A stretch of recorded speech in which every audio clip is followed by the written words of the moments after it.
Retomo as boas-vindas a todas e a todos. Enfim, mais um webinar promovido pela AIP, pela nova consultoria da AIP. Desta vez, aliás, como temos realizado também já alguns sobre a temática do RGPD, sempre tão em dia, e em particular na manhã de hoje dedicada ao registro das atividades de tratamento. Temos connosco também, como é habitual e com muita honra nossa, a doutora Petra Fernandes, da Sociedade de Advogados Batista Monteverde e Associados, que, digamos assim, fará duas apresentações. Enfim, no final da primeira teremos um primeiro lote de questões, que agradeço desde já possam ir sendo colocadas no chat, e depois também, no final da segunda apresentação, questões mais centradas então nos conteúdos que então estejam em causa. Petra, sem mais demoras, vamos ao que interessa. Muito obrigado pela presença. Até já. Bom dia, obrigada Jorge.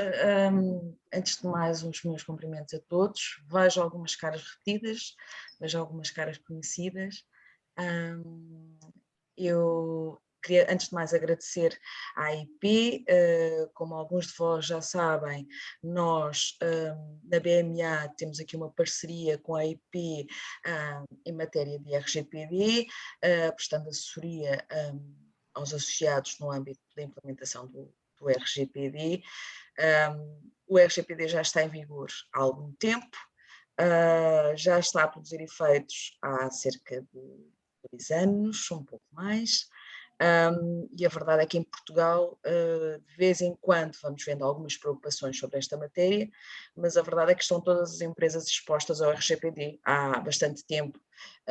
A pandemia levou talvez aqui a um abrandamento de inspeções e auditorias por parte da CNPD, por motivos óbvios, mas as empresas têm que ter noção de que a implementação do RGPD e a aplicação do RGPD no dia-a-dia das empresas já é algo que devia estar implementado e, se não está, deveria estar o quanto antes.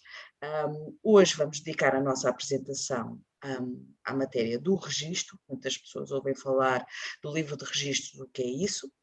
Vamos falar um bocadinho disso agora.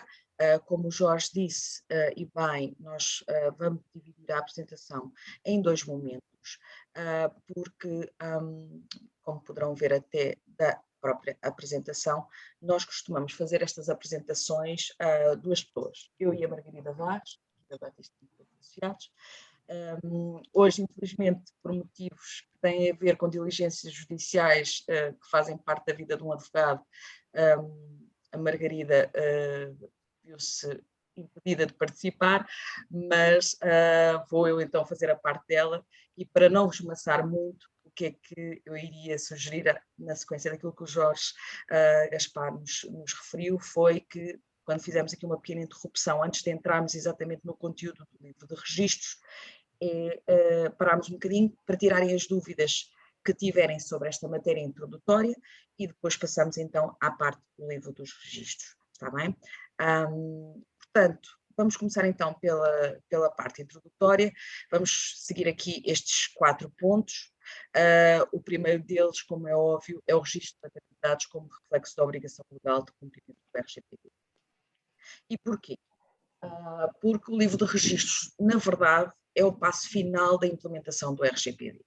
Se já implementaram o RGPD e já têm um livro de registros, significa que chegaram ao final do vosso nível de expressão estrangeira de compliance com o RGPD, mas se ainda não implementaram o RGPD na vossa empresa, não podem começar pelo fim. Ou seja, o livro de registros dificilmente vai ser fidedigno e demonstrar que cumprem com o RGPD se não começarem pelo início, se não começarem pela implementação do RGPD. E para isso, vamos começar aqui pela parte inicial, que alguns de vós já sabem, outros talvez não, mas convém sempre passarmos por ela, nem que seja brevemente. O que é um dado pessoal? Novamente, a definição é uma informação sobre uma pessoa viva, identificada ou identificável. A questão mais pertinente sobre a definição é, de facto, esta parte do identificável, porque o identificarmos uma pessoa por dados relativamente evidentes, por exemplo, uma fotografia, um documento de identificação, esses parece-nos que é mais ou menos indiscutível que estamos perante um dado pessoal. Agora, quando chegamos aqui à parte do identificável, é que torna as coisas um bocadinho mais difíceis. Ou seja, há informações que, à partida, não identificam uma pessoa diretamente, mas que, se os passos para levarem a essa identificação não forem particularmente complexos, passam a ser dados pessoais. Okay? Um dos exemplos que é mais ou menos discutido, para terem aqui alguma noção, e que já falámos noutras sessões, é o caso da matrícula do veículo. A matrícula do veículo, à partida, não é um dado pessoal, é uma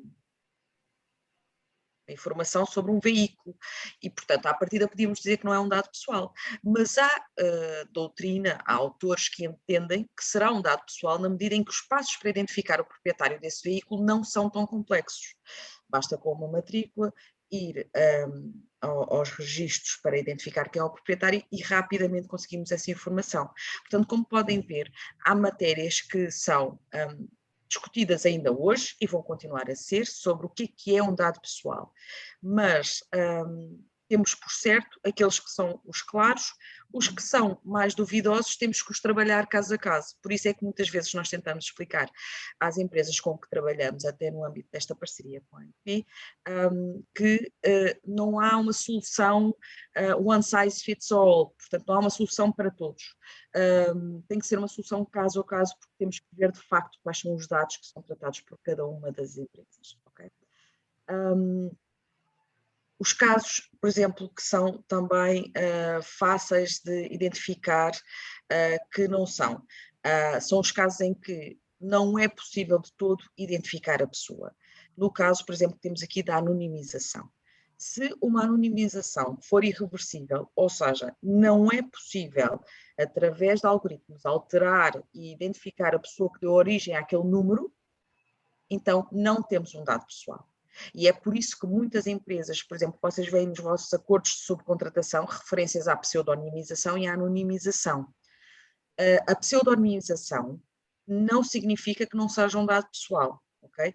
A pseudonimização permite que um dado esteja protegido por um pseudónimo, mas o dado pessoal por detrás desse pseudónimo consegue ser identificado, não é? Através de passos, de passwords, de algoritmos, etc. Nesse caso temos um dado pessoal, mas temos um dado pessoal que está mais protegido pelo pseudónimo e, portanto, aí os níveis de proteção são superiores e o nível de compliance com o RGPD é maior. E por isso é que muitas vezes vocês veem nos vossos acordos de subcontratação que recebem ou que têm minutas que querem enviar, têm essa referência à pseudonimização, porque significa que os dados pessoais que tratam por conta de outrem ou que estão a dar a outrem para tratar estão mais protegidos. Aqui temos alguns exemplos, como estávamos a falar, de dados pessoais. Nome e apelido, claramente, a morada, o endereço de correio eletrónico, no meu caso, petra.fernandes@bma.pt, portanto, facilmente identifica-me. O número do meu cartão de identificação, seja o número da carta de condução, ou o cartão do cidadão, ou o número do passaporte. Os dados de localização, isto é uma questão que é frequentemente colocada porque várias empresas tratam dados de geolocalização e, portanto, estes são dados que têm que ser tratados com algum cuidado, ok? Porque são dados pessoais. O endereço de IP, como é óbvio, o protocolo de internet. No caso dos cookies também, há cookies que são dados pessoais, há outros que não são e, portanto, temos que identificar quais são e quais é que não são. Aqui temos, por exemplo, o caso de dados não pessoais. O número de registro de empresa, portanto, os vossos números fiscais, números de contribuinte das empresas não são dados pessoais, os tais dados anonimizados irreversivelmente, como eu falei no início, e os dados de uso doméstico, ou os dados, por exemplo, o endereço de correio eletrónico como de uma empresa. No caso dos dados de uso doméstico, isto é uma questão que é colocada frequentemente, como é óbvio, eu, Petra Fernandes, na minha vida pessoal, tenho dados pessoais, tenho contactos telefónicos no telemóvel, tenho contactos e fotografias de pessoas em redes sociais, tenho fotografias que tiro, tenho conversas de WhatsApp com amigos, todos esses dados são dados pessoais que eu trato na minha vida particular. E, portanto, esses não são dados que são considerados pessoais por efeitos de RGPD, porque eu não estou a tratá-los no âmbito de uma atividade profissional, estou a tratá-los no âmbito da minha atividade pessoal. Outra coisa distinta é quando eu entro no escritório e começo a tratar dados de clientes, por exemplo. Não é? Nesse caso, não sou eu a responsável pelo tratamento de dados per se, nesse caso seria a Batista Monteverde e Associados, mas eu, enquanto sócia da Batista Monteverde e Associados e colaboradora da Batista Monteverde e Associados, sou uma das pessoas que trata os dados pessoais que são tratados pela entidade e, como tal, aí temos dados pessoais a serem tratados ao abrigo do RGPD. E é esta dicotomia que nós temos que compreender.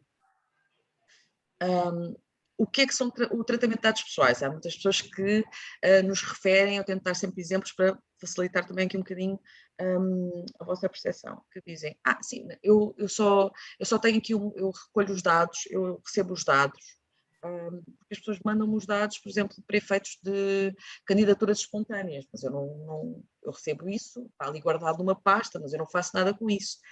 Isso é um tratamento de dados pessoais, ok? A recolha dos dados pessoais, quer seja direta, quer seja indireta, é um tratamento de dados pessoais ao abrigo do RGPD. A partir do momento em que eu recolho esse dado, recebo esse dado, estou a fazer tratamento de dados pessoais ao abrigo do RGPD. O registro, a organização, a forma como eu organizo os dados, as bases de dados que tenho, se tenho em pastas, se tenho físico, se tenho só digital, tudo isto são tratamentos de dados pessoais ao abrigo do RGPD, e disso não há dúvida. Okay? Se eu apago dados, estou a fazer um tratamento de dados pessoais. Se eu altero dados, estou a fazer um tratamento de dados pessoais. Se eu transmito os dados pessoais que trato a outra entidade, porque preciso, porque é necessário, porque faz parte do contrato, tudo isso é admissível, não deixa de ser tratamento de dados pessoais. Com isto também não vos quero assustar, pensar que isto é um trabalho hercúleo, que é impossível ultrapassar, é muito difícil então implementar o RGPD, porque tudo isto é dados pessoais e, portanto, tudo isto é tratamento, como é que eu vou resolver isto? O facto de haver um tratamento de dados pessoais, o RGPD não está aqui para atrapalhar a vida das empresas, o RGPD está aqui para regularizar um pouco uma situação que estava a ser tratada de forma diferente a nível europeu. E, portanto, a nível europeu o que temos é uma uniformização um pouco das práticas e dos princípios no tratamento dos dados pessoais das pessoas, para as pessoas saberem o que é feito com os dados pessoais delas, para não haverem dados pessoais que são guardados por 20 e 30 anos, por esses motivos.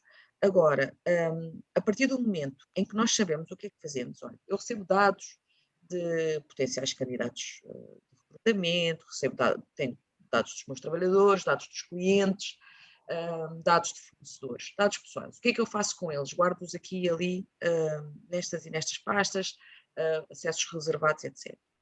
Por quanto tempo? A partir do momento em que eu tenho todos estes tratamentos definidos e consigo organizá-los sistematicamente, ou seja, quais são os dados que eu recebo por quanto tempo, de que forma e com que medidas de segurança, a partir desse momento tem um RGPD implementado, mas é importante percebermos exatamente que tudo isto que eu faço é um tratamento de dados pessoais. Okay? Aqui temos aqui alguns exemplos para perceberem que tipos de tratamento de dados pessoais nós temos. Por exemplo, gestão de pessoal e folhas de pagamentos. Tudo isto contém dados pessoais, contém o nome dos funcionários, os salários dos funcionários, muitas vezes IBAN, dados sobre retenções na fonte, conforme a situação familiar, etc. Depois temos acesso a bases de dados que tenham contactos. Por exemplo, é muito frequente haver um ou dois funcionários na empresa que tem uma base de dados com os contactos de todos os clientes, para poder fazer chamadas, para receber chamadas. Isto é um tratamento de dados pessoais legítimo. Pode ser legítimo e provavelmente é legítimo, mas não deixa de ser um tratamento de dado pessoal e que é importante nós termos registado. Envio de mensagens de correio eletrónico promocionais. Estas são claras, muitos de vocês receberam há cerca de 2 anos, uma enormidade de mensagens de empresas a pedir o vosso consentimento para continuar a tratar os vossos dados para o envio de mensagens de correio eletrónico promocionais.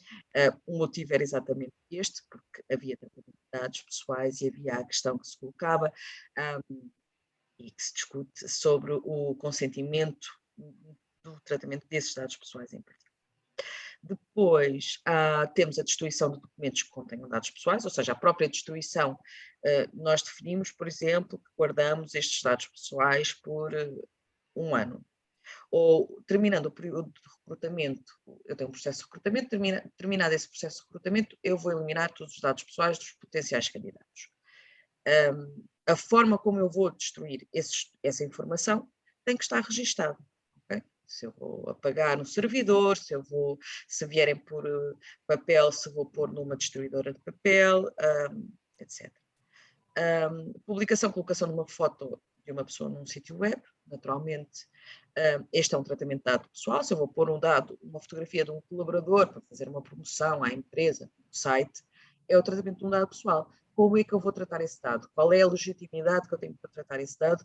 É uma questão que temos que aferir caso a caso, para perceber exatamente se estamos perante um caso em que será necessário o consentimento, sendo certo que o consentimento no caso de trabalhadores é um bocadinho mais sensível, ou se temos, por exemplo, uma questão de legítimo interesse para o fazer. E por fim, por exemplo, temos aqui a gravação de vídeo, que essa é aquela clara, até porque já antes do RGPD muitos de vocês já tinham visto nos elevadores, principalmente centros comerciais, por exemplo, havia sempre a informação de as imagens estão a ser gravadas, a autorização da CNPD, porque já a gravação de vídeo anteriormente era objeto de autorização da CNPD. Por isso é que o RGPD não é uma surpresa assim tão grande em termos de tratamento de dados pessoais. A proteção de dados pessoais já existe há muito tempo, só que agora começou a ser aplicada a todas as empresas e, portanto, não começou a ser aplicável apenas a determinados atos em particular. A gravação de vídeo, por exemplo, é um daqueles casos que já existia antes alguma regulamentação, agora já não é preciso autorização da CNPD, mas é preciso implementar medidas de segurança superiores para estas circunstâncias de tratamento dos dados pessoais. Vamos falar aqui sobre alguns princípios base do tratamento de dados pessoais. Temos a transparência, a finalidade, a minimização. Porquê? Muitas vezes o que nós tentamos explicar no âmbito do RGPD é que não temos regras ipsis verbis sobre o que é que uma empresa deve fazer. Não está lá dito expressamente, salvo o caso da informação, etc., como é que a empresa tem que agir.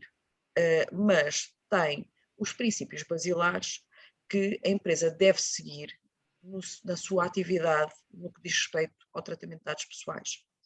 Um principal é a transparência, ou seja, não deve haver tratamento de dados pessoais que não seja lícito, leal e transparente, no sentido em que, se terminamos a nossa implementação, temos um livro de registros, nós conseguimos facilmente identificar nesse livro de registros que o tratamento de dados pessoais que nós fazemos é transparente, porque todos os titulares desses dados pessoais estão devidamente informados e é claro para todos, porque eu tenho uma política de privacidade e os colaboradores sabem exatamente o que eu faço com os dados pessoais deles, etc. Qual é o tratamento de dados que eu faço. É lícito porque eu tenho causas de legitimidade para todos os tratamentos de dados, ou seja, estou a executar um contrato, tenho uma obrigação legal de tratar estes dados pessoais, tenho o consentimento da pessoa ou subsidiariamente tenho um interesse legítimo em tratar esses dados pessoais. Se trato de forma lícita, está no livro de registros, há cumprimento do RGPD. E leal, no sentido em que não estou a fazer tratamento de dados que não são necessários para a minha atividade e não são necessários para com aquele titular de dados pessoais. A partir do momento em que eu cumpro este princípio de transparência, os outros princípios facilmente vão se articulando com este. Porque o segundo é a finalidade, portanto, eles têm que ser recolhidos para as finalidades que são determinadas e explícitas. E, portanto, não podem ser utilizados para outros tratamentos. O caso típico que todos damos é o caso de eu ter uma base de dados de clientes para a minha atividade profissional. mas depois envio essa base de dados para uma empresa de marketing que depois vai usá-la para fazer publicidade a produtos, sem que os meus clientes saibam e tenham dado o seu consentimento prévio, por exemplo. É essa transferência desses dados para esse efeito.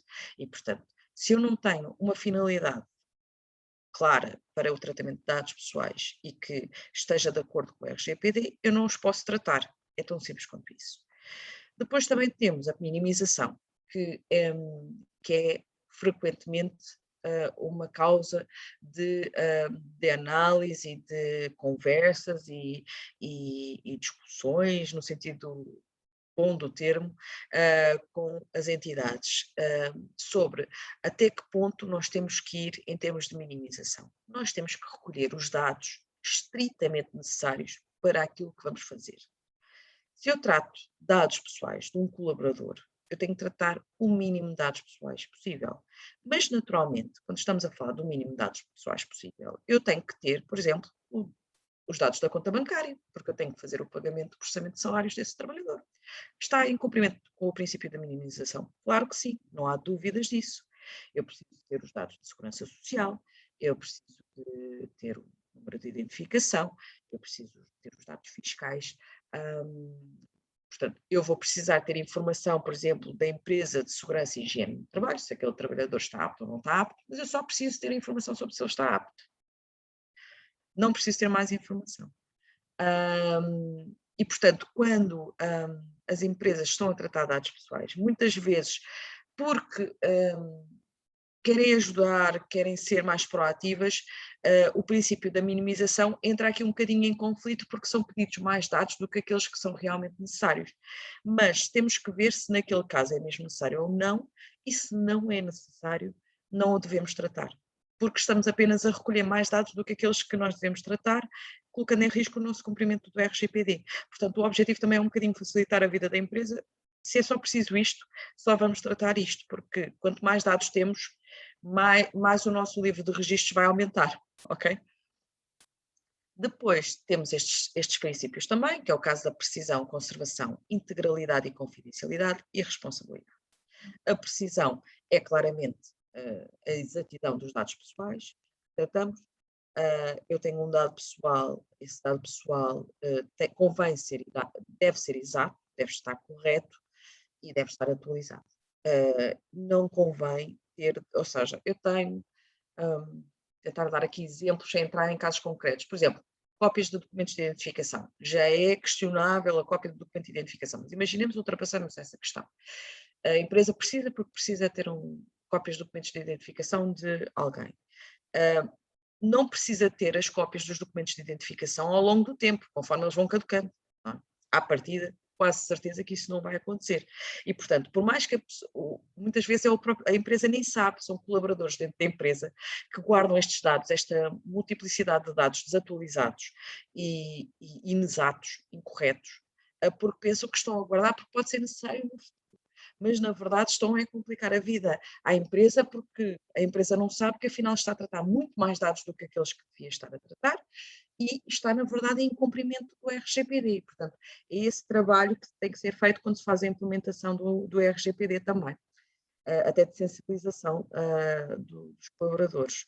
Depois temos a conservação, que é o caso óbvio do não devemos ter dados para além do tempo que precisamos deles.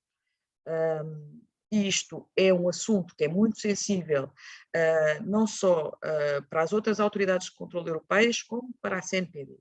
É um assunto que é subjetivo na medida em que há alguns casos em que é relativamente claro qual é o prazo de conservação que será razoável.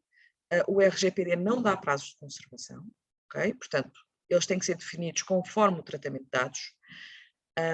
E não são necessariamente claros em todos os casos. E é esse o trabalho que nós temos que fazer também quando fazemos a implementação, é tentar encontrar o prazo máximo de conservação que é adequado para aquele tratamento de dados.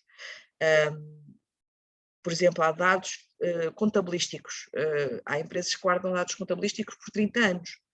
Dificilmente vamos encontrar uma justificação legal para isso e, portanto, aí a empresa está em cumprimento do RGPD e tem que rever o seu RGPD e tem que a sua implementação do RGPD e tem que apagar provavelmente esses dados pessoais.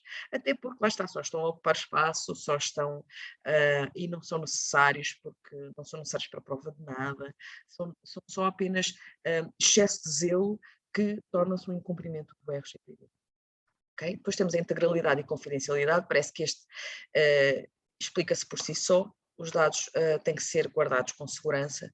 Muitas vezes o que vemos é medidas de segurança deficientes face àquilo que é necessário, mas é preciso mais uma vez dizer que o RGPD não dá instruções expressas sobre quais são as medidas de segurança que as empresas têm que adotar, porque uma empresa, por exemplo, presta serviços de contabilidade, não tem que ter provavelmente as mesmas medidas de segurança no tratamento dos seus dados pessoais que uma clínica que trata dados especiais, dados de saúde dos seus trabalhadores, dos seus pacientes.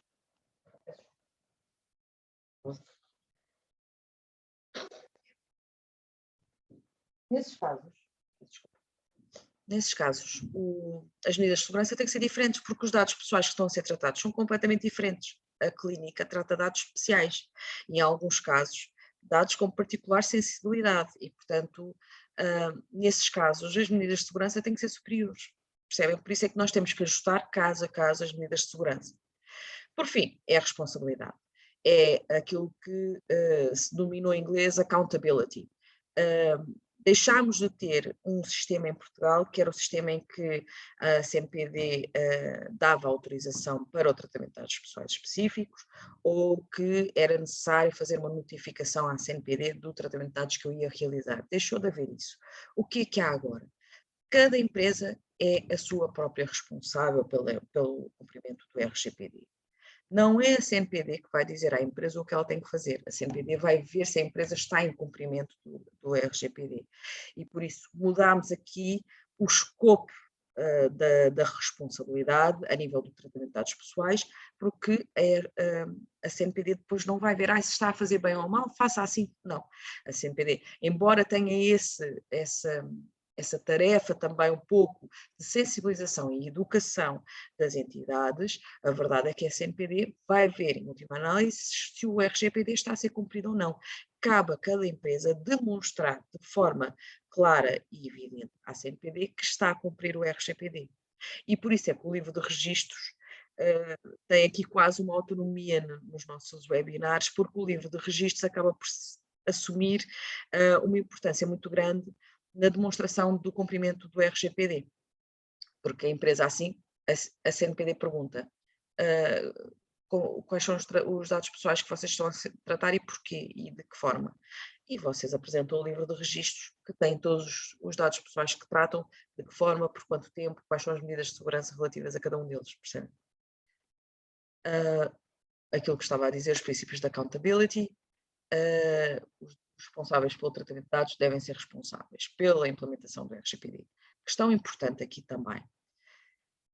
A organização é responsável, mas não podemos esquecer que os colaboradores dentro da organização também têm responsabilidades. Portanto, não há uma irresponsabilidade absoluta quanto ao RGPD. Naturalmente, que a primeira face dessa responsabilidade é a organização.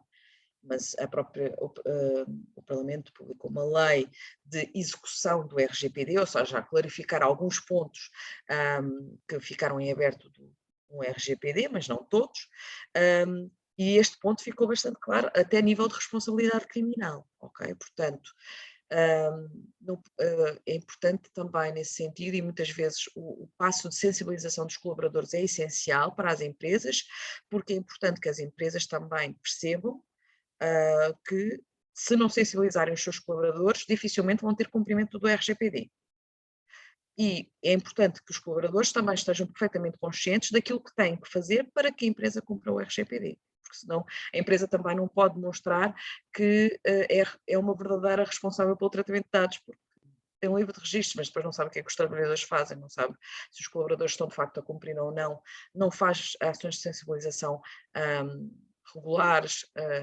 Tudo isto são demonstrações da responsabilidade da empresa. Outra questão importante também, quando falamos de subcontratação ao nível do RGPD, quando uma empresa é subcontratante ao abrigo do RGPD, aquilo que em termos civilísticos nós chamamos subcontratado, portanto eu sou subcontratada de alguém para tratar os dados pessoais por conta daquela entidade, eu faço um acordo de subcontratação, no qual eu sou subcontratante. Infelizmente a nomenclatura não é a mais feliz, mas é a que temos. Eu sou subcontratante. Eu sou igualmente responsável pelo cumprimento do RGPD.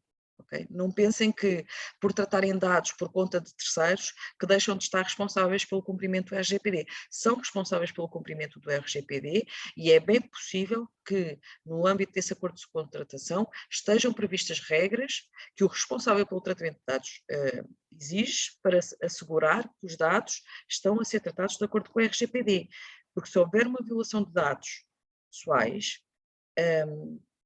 quer o subcontratante, quer o responsável pelo tratamento de dados, podem responder solidariamente por esse data breach, por essa violação de dados pessoais. Portanto, é importante também termos isso presente. Como eu estava a dizer, o registro das atividades de tratamento de dados pessoais é um dos exemplos e uma das manifestações do dever de accountability, e é neste livro de registros que nós temos previsto todos os nossos tratamentos. Uma das informações que consta necessariamente no livro de registros são quais são as medidas técnicas e organizativas que são adequadas para evitar o risco de violação de dados pessoais. Uma coisa que é importante, que ouvimos muitas vezes nas notícias: violação de dados pessoais, multa de 20 milhões. É verdade, está lá previsto uma multa que pode ir até 20 milhões de euros ou até mais, até percentagens, no caso de empresas multinacionais, os 20 milhões nem são a grande preocupação, quando estamos a falar de grandes grupos empresariais que têm várias empresas associadas, o RGPD até prevê percentagens da faturação global do grupo e, portanto, aí estamos a falar de valores muito superiores a 20 milhões de euros. Mas quando falamos de 20 milhões de euros, na realidade, isso é um valor muito alto. É certo que para ser aplicada uma multa de 20 milhões de euros era preciso acontecer algo de verdadeiramente grave no que diz respeito à violação de dados pessoais. Eu não vou entrar, como devem imaginar, em casos particulares. Mas isso não significa que a CNPD não vai aplicar multas se houver violação das medidas técnicas e organizativas. O que é que isto significa? A CNPD, numa primeira instância, se não houver violação de dados pessoais, vai ver se as medidas que foram implementadas pelas empresas e pelas entidades são adequadas para o tratamento de dados pessoais que realizam. Era aquele exemplo que eu estava a dar da empresa de contabilidade e da clínica que trata, por exemplo, dados de saúde especiais dos seus pacientes. As medidas técnicas têm que ser adequadas, não podem ser as mesmas, porque senão não haverá cumprimento do RGPD de certeza. Ou então a empresa de contabilidade está talvez a ter um excesso de zelo e a ter medidas técnicas e organizativas talvez um pouco superiores às que seriam necessárias, ótimo, mas dificilmente teremos um caso desses e, portanto, temos que ver se cada medida é adequada para cada caso. O risco de violação de dados pessoais existe, não é por haver uma violação de dados pessoais que há automaticamente uma multa, ok? Isso é importante também vermos. Não há uma correlação automática. Agora, se há uma violação de dados pessoais, existe uma probabilidade muito forte das medidas técnicas e organizativas que nós colocamos na nossa empresa não serem suficientes. E, portanto, houve esta violação de dados pessoais. A violação de dados pessoais é um potencial sinal de que algo não estava totalmente bem. Agora, há casos de violação de dados pessoais que ocorrem porque uma situação absolutamente inusitada e inultrapassável ocorreu, a empresa identificou-a, conteve-a, resolveu, não houve risco para os titulares de dados pessoais, para os seus direitos e liberdades. Nesse caso, poderá não haver multa, mas é por isso que o livro de registro é tão importante, porque a empresa, no caso de violação de dados pessoais, consegue perfeitamente identificar num curto espaço de tempo que violação de dados pessoais, quais foram os dados pessoais abrangidos por essa violação, porquê, o que é que ocorreu no tratamento de dados que deu origem a esta violação e como é que eu consigo conter e evitar danos decorrentes dessa violação de dados pessoais. Este livro de registros também demonstrará à CNPD que a empresa fez tudo o que estava ao seu alcance, a nível de proporcionalidade e razoabilidade, para evitar aquela violação de dados pessoais. Isso é muito importante também no contacto com a CNPD. Violação de dados pessoais que estamos aqui a falar é qualquer circunstância que ocorra de modo acidental ou ilícito, que implica destruição, perda, alteração, divulgação ou acesso não autorizado. Ou seja, se eu destruir uma base de dados de clientes, se por acidente houve alguém na minha entidade que apagou uma base de dados de clientes e eu não a consigo recuperar, isso é uma violação de dados pessoais. Agora, a empresa identificou no espaço de curto tempo, imaginemos 24 horas que isto aconteceu, ou 3 ou 4 horas, o colaborador fez isto, identificou logo, informou o seu superior.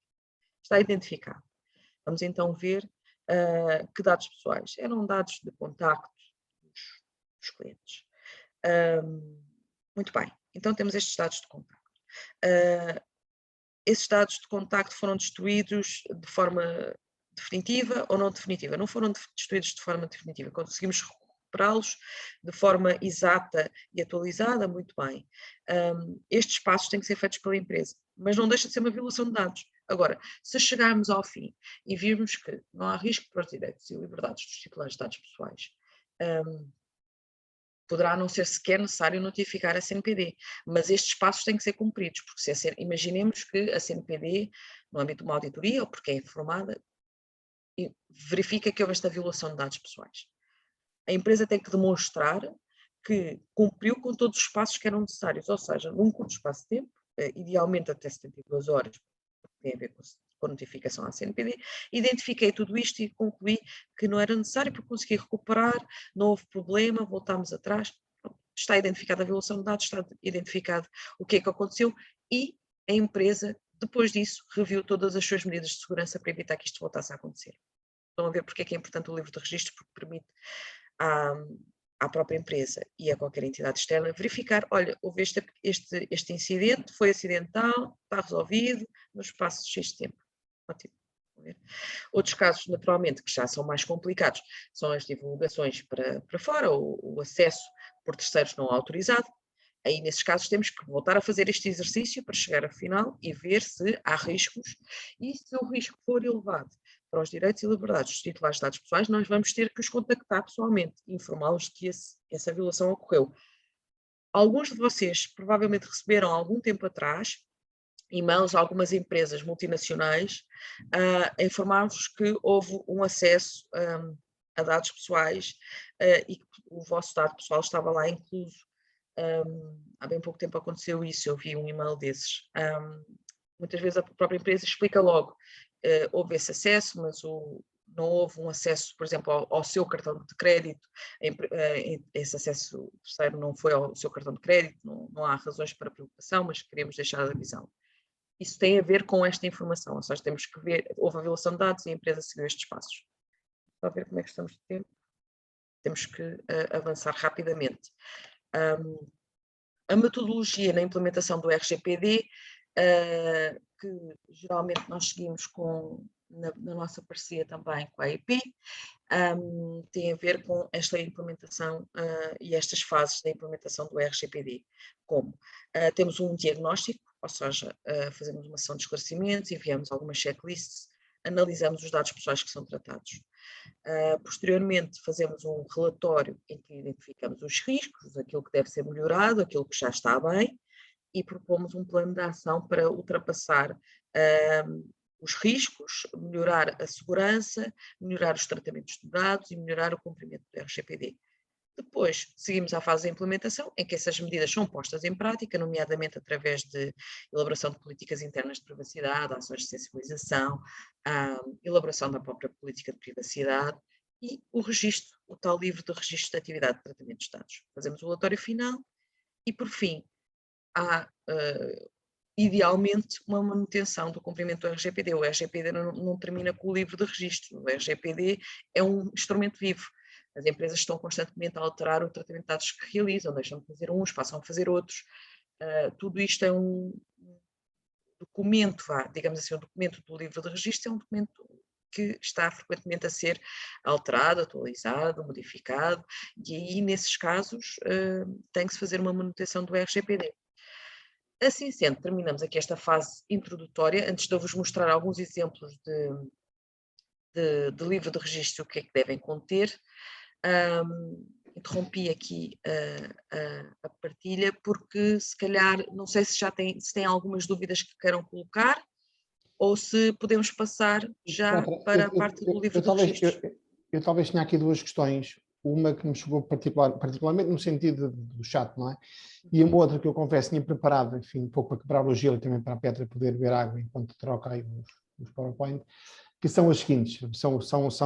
Penso eu que são interessantes, mas são simples. A questão que me chegou de um participante foi esta.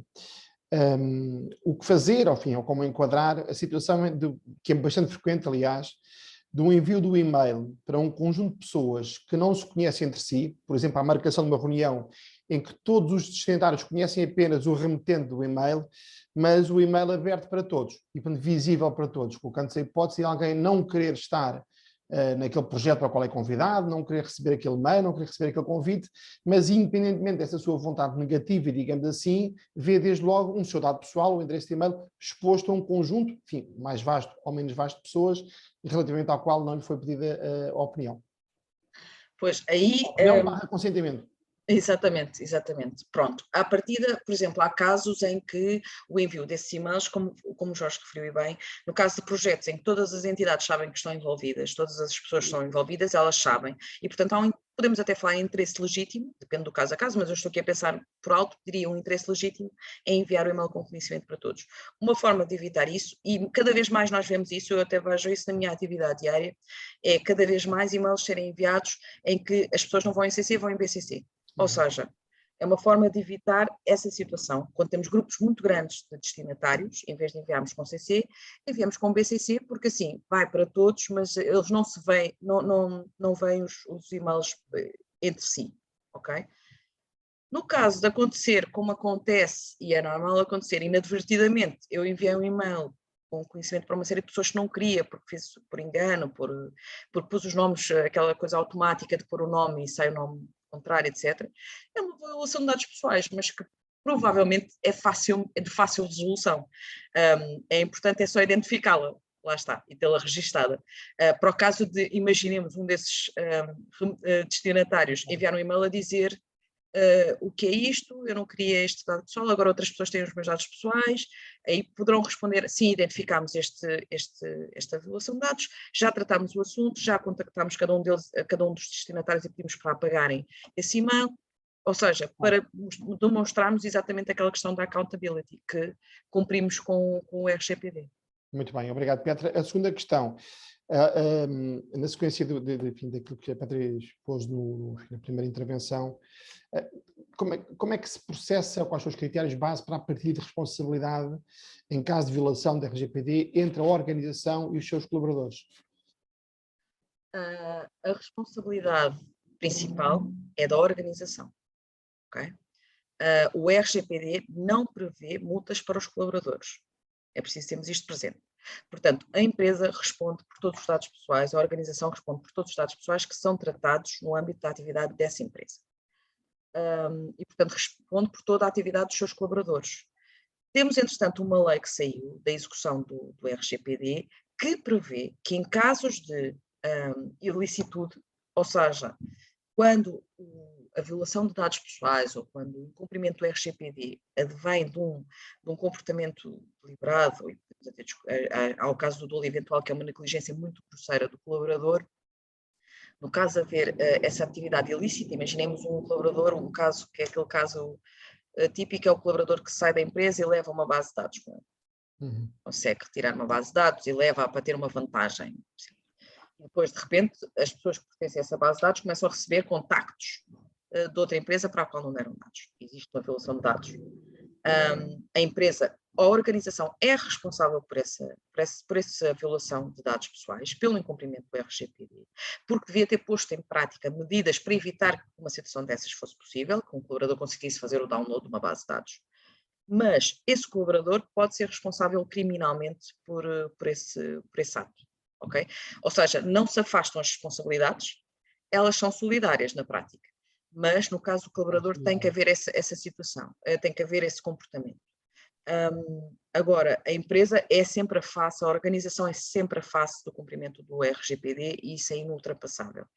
É importante, por isso é que é importante, estamos sempre às vezes a insistir neste ponto que é ações de sensibilização, políticas internas, códigos de conduta, para que os colaboradores estejam bem cientes daquilo que têm que cumprir perante a organização, têm que perceber que são deveres laborais que eles têm para com a organização, ou seja, é um dever que eu tenho enquanto trabalhador, cumprir com isto, porque senão tenho responsabilidades laborais também, a empresa pode identificar incumprimento isto como disciplinar, portanto, deveres laborais, e em caso de haver uma violação de dados, a própria empresa poder demonstrar perante a CNPD que fez tudo o que estava ao seu alcance, porque naturalmente uma empresa com 3.000 trabalhadores, a probabilidade de haver violações de dados pessoais existe, aumenta. Só que a empresa tem que demonstrar que fez tudo o que estava ao seu alcance. Ok. Obrigado, Petra. Entretanto, temos aqui mais duas questões que chegaram no contexto das suas respostas. Uma delas, em contexto de apoio a clientes, é necessário pedir, a questão é esta, é necessário pedir o consentimento do cliente para guardar o nome do mesmo, para dar seguimento ao pedido de apoio, e como funciona se a pessoa em questão for um colaborador de um cliente, se é necessário pedir o consentimento dessa pessoa em particular, ou em especial. À partida, eu diria que não é preciso o consentimento, ok? Porque o apoio ao cliente geralmente está associado à execução de um contrato, ok? Geralmente, estou aqui a falar em termos muito gerais, não estou a ver aqui um caso em que não seja, mas poderá haver. A execução de um contrato é uma causa de licitude de tratamento de dados prevista expressamente no RGPD. Se eu puder dizer, até uma das preferenciais, ok? Portanto, se estou a tratar dados como na sequência da execução de um contrato, estou muito mais segura de que tenho que tratar esses dados e, portanto, não tenho que pedir o consentimento para o tratamento desses dados. Se é para aquele efeito. O colaborador da empresa, naturalmente, tem os dados pessoais. A questão aí curiosa é que eu que recebo o dado pessoal do colaborador do cliente que estou a tratar o dado para a execução do contrato, portanto, à partida, tem licitude, desde que eu tenha previsto como é que faço esse tratamento de dados, que os apago, quando é que os apago, está tudo bem. A organização, a cliente, ou seja, o outro lado do apoio ao cliente, tem que informar o seu colaborador de que os seus dados pessoais podem ser necessários para a execução de contratos com terceiros. Está a ver? Portanto, tudo isto trabalha em conjunto. Muito bem. Depois temos aqui uma outra questão, duas questões, aliás, como acabou aqui neste preciso momento, que penso que entroncarão na segunda parte da intervenção. Se for esse o caso, depois nessa altura tratará delas, não é? Sobre registro da violação de dados e uma segunda também sobre o livro de registro. E, portanto, penso que aqui as questões da Fátima e da Maria Teixeira, se concordarem, a Fátima e a Maria Teixeira, deixamos para o final. Penso que a Petra vai precisamente falar sobre isto. Está bem? Exatamente. Obrigado, Exatamente. então. Já voltamos a elas. Até já. Obrigado. Então, vamos então já começar com o livro de registros. Essa parte vai ser um bocadinho mais curta, portanto, não se assustem, não vamos demorar ao mesmo tempo, porque o que é que eu agora queria partilhar convosco? Queria partilhar convosco aquilo que é geralmente a apresentação de um livro de registros, porque nós falamos muitas vezes em termos teóricos e não é possível às vezes perceber o que é que isto se reflete em termos de documento. O livro de registros pode ser um documento Word, pode ser um documento Excel, pode ser uma aplicação informática complexa, pode ser tudo isto. Tudo depende do tratamento de dados que cada empresa, cada organização realiza. Pode ser necessária uma maior complexidade ou uma menor complexidade no livro de registros. Vamos falar aqui um bocadinho sobre aquilo que é essencial conter. E vamos começar, deixa-me só por aqui a apresentação, com diapositivo. O que é que o livro de registros deve conter? Nós temos o artigo 30 do RGPD que nos diz mais ou menos aquilo que o livro de registros deve conter. Diz-nos o nome e contactos do responsável pelo tratamento de dados, qual é a organização que é responsável por este tratamento de dados, para que eu trato estes dados, processamento de salários, apoio a clientes, execução dos contratos de prestação de serviço, etc. Quais são as categorias de titulares de dados e as categorias de dados pessoais? Clientes, colaboradores, fornecedores, etc. Estes são categorias de dados, de titulares de dados. Categorias de dados pessoais: identificação, contactos, localização. Estão a ver mais ou menos as categorias de dados pessoais. Se temos dados especiais ou não, convém estarem aqui identificados também. Se temos transferência de dados pessoais para países terceiros e qual é o prazo de conservação dos nossos dados pessoais. Estes são alguns exemplos do que está no artigo 30. Eu até posso fazer isso aqui só a título de curiosidade, só para ver mais ou menos. O artigo 30, em vez de eu estar aqui a abrir a página, não sei se vão conseguir ver, mas eu queria vos abrir aqui um livro do registro, do regulamento, nessa parte, para ver se conseguem ver mais ou menos só a título de curiosidade. Portanto, não sei se conseguem ver, mas se conseguirem ver, tudo isto são obrigações que têm que estar no livro de registros. Parece muito, depois na prática é pouco, mas é bastantes coisas. Mas se começarmos por aqui, estamos num ótimo caminho. Este é uma apresentação de um documento Excel que a CNPD até forneceu, está no site da CNPD, para empresas que tenham já implementado o seu RGPD, está terminada a implementação, eu sei exatamente o que faço com todos os dados pessoais que a minha organização trata e podem preencher este livro de registros. Porquê que a CNPD apresentou este livro de registros? Porque existia muita dúvida sobre como é que isto se apresentava. E a CNPD apresentou isto como um exemplo da forma como se pode apresentar um livro de registros, mas como eu disse, por exemplo, nós já vimos casos de aplicações informáticas bastante complexas no caso de tratamentos de dados, de milhares de dados e que são complexos e, portanto, aí este livro já não funcionaria, este documento já não funcionaria porque não seria perceptível e não seria compreensível, por exemplo, para a CNPD se fosse lê-lo, mas também já vimos livros de registros muito semelhantes a estes, é o caso das entidades com quem nós trabalhamos já há muitos anos e, portanto, isto já está mais ou menos mastigado por várias organizações, que estão em Word, há casos em que estão em Excel, portanto isto varia um bocadinho de entidade, de organização para organização.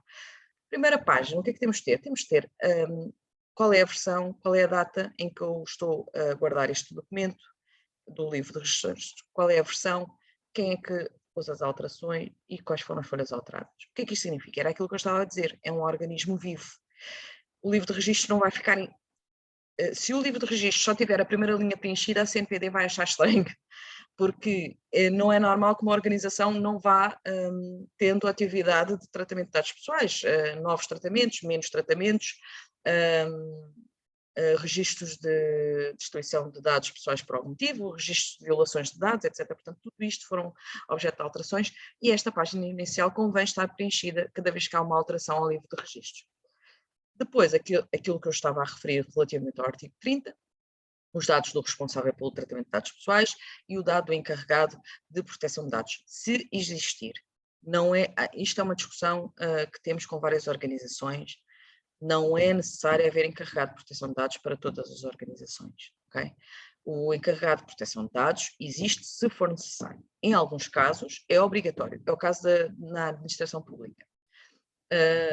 No caso de entidades privadas, teremos que ver os dados pessoais que eles tratam, volume, e para ver se justifica ter encarregado de proteção de dados pessoais ou não. Mas, se estivermos a falar de organizações que sejam pequenas e médias empresas, estamos a falar, provavelmente, de organizações que possivelmente não precisam de um encarregado de proteção de dados pessoais. Isto significa que não precisam de cumprir com o RGPD? Não, precisam cumprir com o RGPD e precisam ter um responsável pelo tratamento de dados. Não precisam ter um encarregado de proteção de dados. O encarregado de proteção de dados dá uma segurança acrescida ao responsável pelo tratamento de dados, porque o encarregado de proteção de dados tem que ter toda a informação sobre todos os dados que são tratados, todas as violações de dados pessoais, todas as DPIs que são avaliações de impacto que sejam realizadas e dá o seu input sobre cada um desses passos. Ao dar o seu input, o encarregado de proteção de dados também é responsável por ele. Okay? E por isso é que muitas vezes o encarregado de proteção de dados, idealmente, não é um colaborador da empresa. Pode ser, mas idealmente não deverá ser. porque convém ter alguma independência. Em muitos casos é porque é a melhor solução da organização em ter um encarregado de proteção de dados que seja um colaborador. Mas isso coloca algumas dificuldades na relação, porque o encarregado de proteção de dados tem que ter total autonomia nas suas decisões. E quando o encarregado de proteção de dados diz: não concordo com esta avaliação, entendo que esta DPIA provavelmente precisa de um parecer da CNPD, se isso vai ficar registado e se a CNPD posteriormente sabe que o responsável pelo tratamento de dados pessoais não levou isso à consideração da CNPD e houve uma violação de dados pessoais, isso vai acrescer a responsabilidade do responsável pelo tratamento de dados. Portanto, o encarregado de proteção de dados é uma segurança acrescida para o responsável pelo tratamento, porque é um segundo parecer independente sobre toda a atividade do responsável pelo tratamento de dados e, portanto, se o encarregado de proteção de dados confirma aquilo que o responsável faz, dá uma segurança acrescida. Se discorda, o responsável pelo tratamento de dados deverá idealmente rever a sua posição.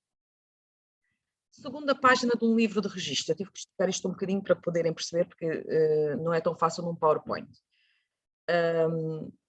Entidades corresponsáveis. Portanto, aqui identificamos todas as entidades com as quais nós temos uma responsabilidade conjunta pelo tratamento de dados pessoais. Nós já abordámos isto no outro webinar, iria demorar muito tempo a desenvolver esta questão, mas há casos em que duas entidades são corresponsáveis pelo tratamento de dados pessoais. Duas organizações decidiram em conjunto quais são os dados pessoais que vão tratar e para que efeitos. Nesse caso, são corresponsáveis e têm que ter um acordo de responsabilidade conjunta pelo tratamento de dados pessoais. Isso convém estar no livro de registros.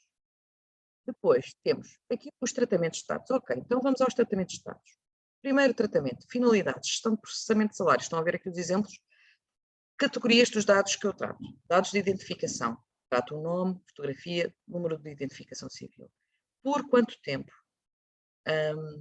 10 anos, 10 dias, 6 meses, 2 anos a partir do fim da relação contratual. Provavelmente fará sentido em alguns casos, principalmente porque estamos a tratar, enquanto estamos a tratar os dados para processamento de salários, enquanto está a haver uma relação contratual e laboral com aquele colaborador, não vamos estar a apagar os dados. Esses dados mantêm-se. Quando terminar a relação laboral é que nós temos de definir por quanto tempo tenho que os guardar e depois desse período eu tenho mesmo que os eliminar. No caso, por exemplo, dos dados de contacto, quais são os dados de contacto que eu guardo? Os dados de faturação, idem, por quanto tempo? Estão a ver? Isto é, e é importante termos presente, quanto ao prazo de conservação, mais uma vez, ele não é igual para todos os dados. Possivelmente, eu preciso de guardar os dados de processamento de salários por um determinado período, porque tenho que cumprir obrigações fiscais e tenho que demonstrar para as autoridades fiscais e de segurança social que cumpri com os meus deveres. E esse período eu vou guardar esses dados para efeitos desse cumprimento dessas obrigações fiscais. Mas eu, para o cumprimento dessas obrigações fiscais, não preciso ter dados da vida familiar do colaborador, provavelmente não preciso saber os dados do agregado familiar. Possivelmente não preciso. E, portanto, esses dados, se calhar, vão ser conservados por menos tempo. É para perceberem um bocadinho que isto é dinâmico, isto não é pão, queijo, queijo. Depois, isto, como devem imaginar, isto é uma mapa Excel, portanto, as colunas vão aumentando e temos as categorias dos dados continuam na informação de ordem financeira e patrimonial, dados de localização, dados de navegação da internet, dados não sensíveis, tudo isto com os respectivos dados, a identificação dos dados e por quanto tempo eu os guardo. Dados dos destinatários, no caso de eu enviar estes dados porque preciso, porque a minha atividade assim o exige, eu não tenho que pedir consentimento muitas vezes. Se tenho mesmo que enviar estes dados para entidades terceiras, para destinatários, eu só tenho que ter no livro de registros para que entidades é que eu envio esses dados e quais são as categorias de dados que eu envio e quais são as circunstâncias. No caso de, eu não sei se aqui temos transferência internacional de dados, mas já vamos ver. Aqui temos as medidas de segurança. Aqui, como podem ver, exemplos de medidas de segurança, que são aqueles exemplos clássicos, medidas de proteção lógica. Antivírus, basilar, e diria que quase todas as organizações terão que ter. Palavras-passe complexas, portanto são estas com 8 caracteres alfanuméricos, em alguns casos nós sugerimos 13 caracteres alfanuméricos, dependendo dos dados pessoais que são tratados.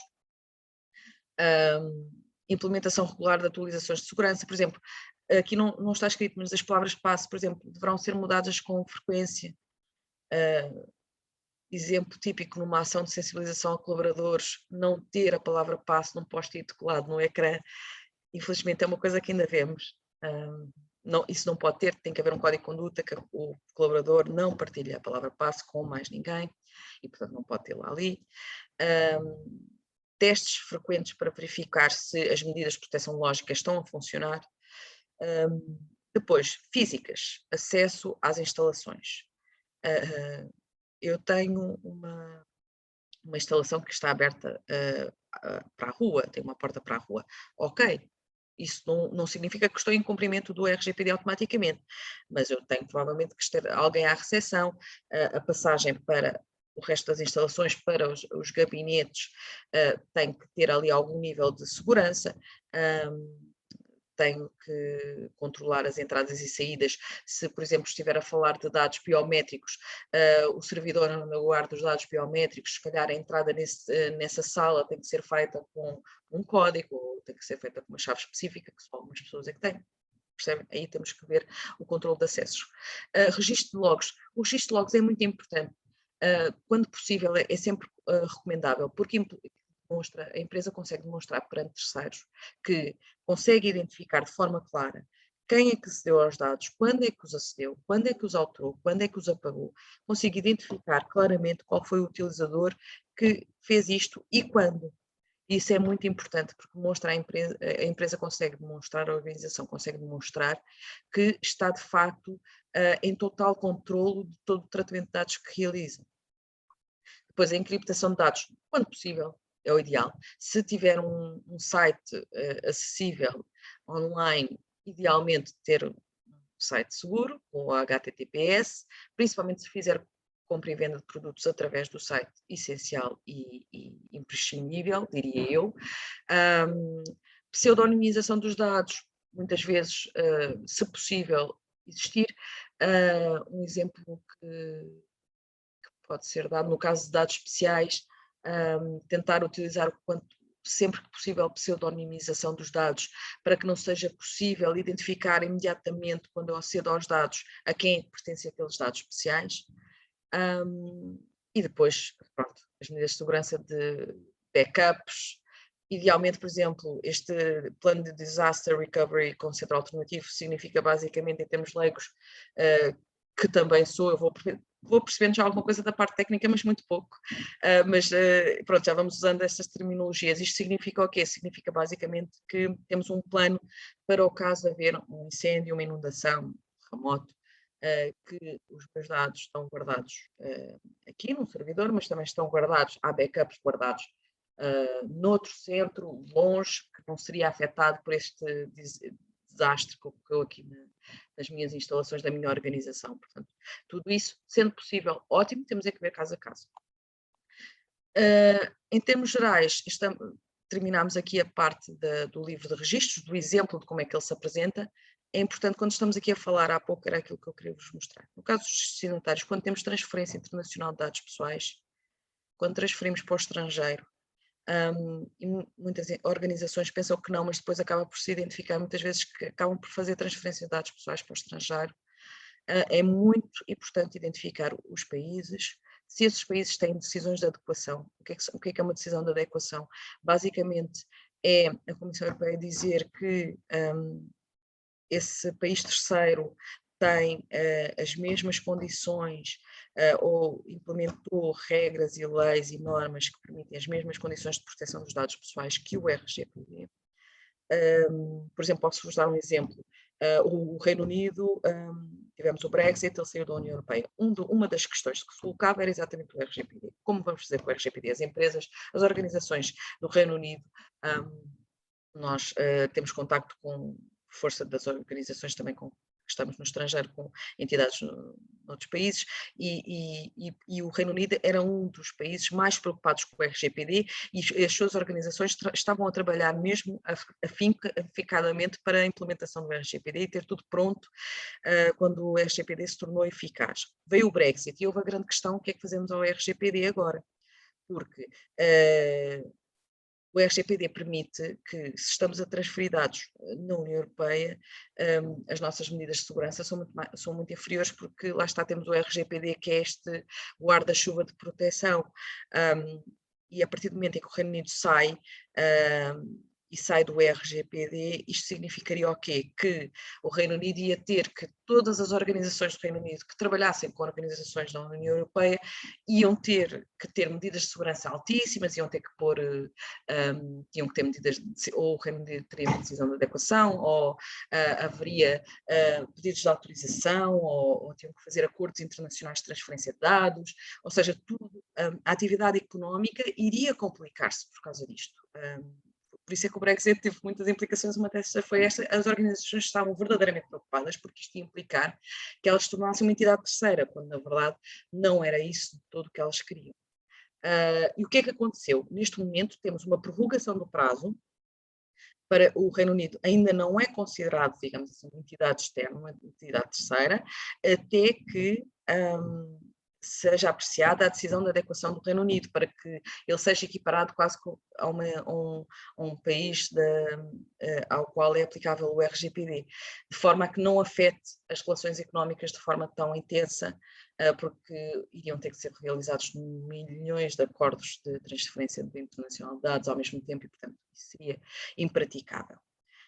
Portanto, é importante que o livro de registros preveja exatamente isso. Se eu tenho transferência internacional de dados, para que país é que eu faço? E se não forem países ao abrigo do RGPD, que acordos é que eu tenho em vigor? Esses países têm decisões de adequação ou não? E, portanto, tudo isso é importante ver e ter registado, está bem? Pronto, assim tem uma ideia, mais ou menos, do que é o resultado da implementação do RGPD. É este livro que aqui temos. Muito bem, Petra, obrigadíssimo. Temos aqui 5 questões, já pude ver todas elas. Eu queria ser tempo pontual, peço desculpa, Jorge. Não, Comecei aqui a falar. Estamos em tempo, obrigadíssimo. Estamos perfeitamente em tempo. A primeira questão é da Fátima. O registro de avaliação de dados deve ficar registado no livro de registro das atividades e tratamento de dados? Sem dúvida, sem dúvida. Todas as atividades devem ficar registadas. E se eu tenho uma violação dos dados pessoais, no meu livro de registro eu devo ter registado que no dia 16 de junho, pelas 12 horas, ocorreu uma violação de dados e como é que eu a resolvi e quais são os riscos, etc. E quais são os passos. Deve ficar lá registado, sim. Muito bem. Uma outra questão da Maria Teixeira.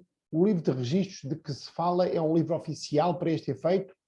Está disponível em algum site ou é um livro que cada empresa deve criar por si mesma? Pronto, era aquilo que eu tinha dito. A CNPD fornece no site um exemplo, e eles fazem questão de dizer, é um mero exemplo de um livro de registros. E, portanto, tem as informações que um livro de registros deve ter. Idealmente, cada organização deverá adaptar esse livro de registros à sua própria atividade. Portanto, o que eu sugeria é não usem apenas aquele como um template que dá para tudo. Provavelmente não vai dar. Ok. Terceira questão da Andréia Albernaz. Quando se trata de angariação de clientes via e-mail marketing, o e-mail comercial pode conter em si a autorização do uso dos dados e aí ser legal enviar o e-mail? Pergunta difícil. Tem que haver o consentimento não pode ser implícito. O consentimento tem que ser explícito, ok? Portanto, a questão era essa, sim. Exatamente. Portanto, o RGPD nesse aspecto é claro. Não pode haver consentimentos implícitos. Principalmente para atividades de marketing é uma atividade sensível e que, infelizmente, o RGPD está muito focado aí nessa atividade e foi muito direito à atividade das organizações que tratam de marketing.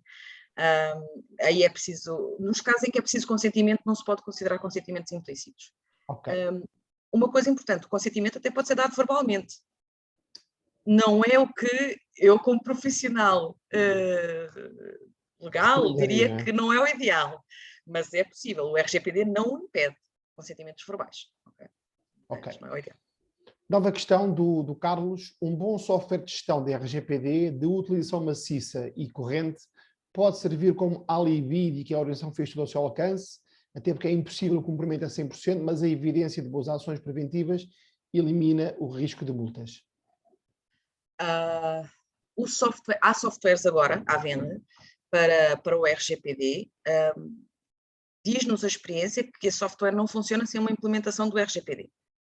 E, portanto, a empresa pode usar o software, mas se a empresa não souber quais são os dados pessoais que são tratados em todos os seus departamentos e para quê e por quanto tempo, dificilmente aquele software vai funcionar. Vai ser uma coisa muito dispendiosa, sem grande efeito prático. Se o software estiver a funcionar em pleno numa empresa cujo RGPD foi implementado na totalidade, nesse caso, a empresa conseguirá demonstrar que está a cumprir com o RGPD, mas lembremos que o RGPD não é só software. Há papéis, há entradas em instalações, tudo isso é RGPD, ok? Portanto, não se foquem apenas no software, isso é muito importante. Ok, obrigado, Petra. Duas questões restam. Uma da Susana Amaral. De que forma devem ser eliminados dados digitais? Bastará apagar os dados dos locais onde estão armazenados e registar no livro de registros? Uma coisa que é importante, cada vez que eu apago dados, não tem necessariamente, se eu tiver logs, se eu tiver o registro dos logs, em que quando é que os dados são apagados e por quem, eu não, à partida, se eu tiver um grande volume de dados pessoais, não posso pôr no livro de registros cada vez que eu apago um dado, porque senão a empresa, a vida da organização tornava-se impraticável. Nós percebemos isso. Iríamos ter que ter 10 pessoas só para fazer esse trabalho, que não é praticável. Agora, o que é que eu tenho que ter? Tenho que ter as medidas que eu tenho para a eliminação dos dados. Quando eu apago os dados, de que forma é que eu faço? Se eu cumprir com essas medidas, se os logs refletirem as medidas, eu, a partida, não tenho que ter no livro de registros todas as vezes que eu apago os dados. Agora, quando eu apago os dados, convém apagar aí é que o RGPD, aquilo que eu e a Margarida estamos sempre a dizer é que o RGPD não é só direito e, acima de tudo, não é direito. O RGPD é direito, mas é também muita parte tecnológica. Aí tem que trabalhar também muito com a IT, com a vossa equipa de apoio, no sentido de verem, quando os dados são apagados, eles têm que ser apagados na fonte. Eu, quando apago um dado no meu computador, eu não estou a apagá-lo na fonte. Ele tem que ser apagado no servidor. Ok? Ele tem que ser apagado nos backups. E, portanto, isso tem que ser apagado na fonte. Ok. O que nos leva, enfim, em bom caminho para a última questão. Um servidor deve ser colocado numa sala com acesso restrito? Pergunta do Sérgio. Sim ou não. O servidor, se não for possível, imaginemos que o servidor, há servidores que não são possíveis de ter um acesso automático, mesmo que a pessoa entre na sala, não vai conseguir aceder à informação que está no servidor. Nesse caso, se calhar, não. Há outros casos em que sim, dependendo dos dados que nós tratamos. Imaginemos, lá está, aquele exemplo clássico da empresa de contabilidade. Provavelmente não é preciso uma medida de segurança tão alta. Provavelmente consegue-se encontrar uma solução mais simples e que não ocupe uma sala inteira de um escritório. É ver caso a caso. Ok. Uma última questão que eu, entretanto, enfim, é um quarto para uma, vamos terminar, agradecendo mais uma vez a presença de todos e a colaboração da Petra, do Álvaro Nóbrega. Voltando um pouco atrás, existem ainda empresas que solicitam, isto já foi referido num webinar anterior, que solicitam cópia dos cartões do cidadão para cadastro / admissão de colaboradores. É permitido, sim ou não? Mais uma vez, a resposta é um claro depende e provavelmente não. Dependendo da atividade da empresa, há empresas que precisam ter o cartão de cidadão, até nem diria. Há um caso que nos surgiu recentemente, que tem a ver com o registro criminal e tinha a ver com a atividade da organização. E a organização, por motivos legais, precisava ter o registro criminal dos colaboradores. Nesse caso, a empresa, é uma obrigação legal da empresa demonstrar que tem os registros criminais e, portanto, nem sequer tem que pedir o consentimento, tem que exigir o registro criminal e ponto. Quanto à cópia do cartão de cidadão, provavelmente é difícil, porque já os documentos de identificação, já há legislação para além do RGPD que limita muito a utilização de cópias de documentos de identificação pelas organizações. Portanto, as organizações têm que ter os dados necessários. Pode ter que ter o número de contribuinte, pode ter o número, mas não cópia do documento de identificação. Provavelmente será esse o caso. Agora temos que ver, naquele caso, se será necessário ou não. Até pode ser, mas temos que encontrar uma justificação legal para o efeito. Muito bem. Pedro, obrigadíssimo. Agradeço mais uma vez a presença de todos neste webinar da AIP. Voltaremos seguramente em breve com outro tema igualmente interessante para as empresas.